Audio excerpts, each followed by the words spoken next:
Nel 100° giorno dell'emergenza coronavirus viene confermata una buona notizia. Da lunedì la mascherina si usa solo in determinate situazioni e soprattutto quando non si può rispettare il distanziamento sociale. Lo conferma Luca Zaia, che raccomanda comunque massima attenzione nell'uso dei dispositivi. Vorrei ricordare ai cittadini che l'uso della mascherina muta da lunedì, lo dico perché molti ci scrivono, e non è che abbiamo voluto ancora applicare, diciamo, un'angheria. La verità è che abbiamo applicato una norma che è uguale per tutti a livello nazionale. Dove e come bisogna quindi portare la mascherina?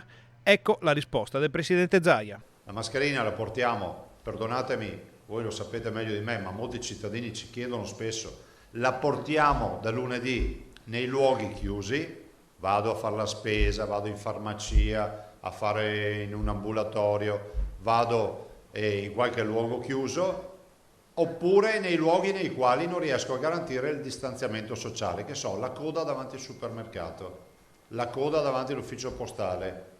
E questo è l'unico. Allora cosa vuol dire? Vuol dire che la mascherina te la devi tenere in borsa, in tasca e la usi al momento opportuno.